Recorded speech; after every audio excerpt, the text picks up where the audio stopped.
மக்களவை தேர்தலில் வெற்றி பெற்ற திமுக எம்பிக்கள் கூட்டம் முதலமைச்சர் ஸ்டாலின் தலைமையில் நாளை நடைபெறும் என அறிவிக்கப்பட்டுள்ளது. இதனிடையே தமிழக சட்டப்பேரவை கூட்டம் வரும் 24ஆம் தேதி தொடங்க உள்ளது. இன்றைய முக்கிய அரசியல் நிகழ்வுகளை இந்த தொகுப்பில் பார்க்கலாம். தமிழக அரசின் பொது பட்ஜெட் கடந்த பிப்ரவரி 19ஆம் தேதி தாக்கல் செய்யப்பட்ட நிலையில் துறை ரீதியான மானிய கோரிக்கை மீது விவாதம் நடத்துவதற்காக வரும் 24ஆம் தேதி சட்டப்பேரவை கூடுவதாக சபாநாயகர் அப்பாவு இன்று அறிவித்துள்ளார். அலுவல் ஆய்வுக்குழு கூட இருக்குது. காரணம் எதுக்கு கொஞ்சம் அட்வான்ஸாக கூட்டணும் அப்படின்னா எந்தெந்த தேதியில் எந்த மானிய கோரிக்கைகள் அப்படின்னு இருக்குது. அதே போல் மாமன்ற உறுப்பினர்கள் ஒவ்வொரு மானிய கோரிக்கையிலையும் வெட்டு தீர்மானங்கள் கொடுப்பாங்க. அதுக்கு அவங்களுக்கு கால அவகாசம் தேவை இருக்கிறது.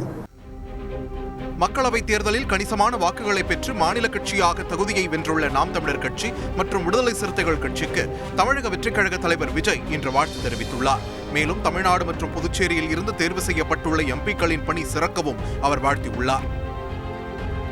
விருதுநகர் தொகுதியில் வாக்கு எண்ணிக்கையில் முறைகேடு நடைபெற்றதாக தேமுதிக கூறும் குற்றச்சாட்டு ஆதாரமற்றது என்று தமிழ்நாடு காங்கிரஸ் கமிட்டி தலைவர் செல்வ பெருந்தகை இன்று மறுப்பு தெரிவித்துள்ளார். நேர்மையாக கண்ணியமாக நடத்தியிருக்கிறார்கள். ஒருவேளை சந்தேகம் எழுந்திருந்தால் அங்கேயே அவர்கள் மறுப்பு தெரிவித்திருக்கலாம்.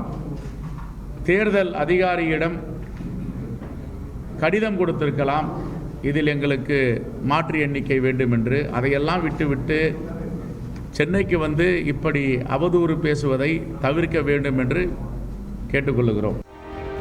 தேர்தல் ஆணையம் நடுநிலைமையோடு செயல்பட்டிருந்தால் இந்தியா கூட்டணி கூடுதலாக 100 இடங்களில் வென்றிருக்கும் என்று மதிமுக எம்பி துரை வைகோ கூறியுள்ளார்.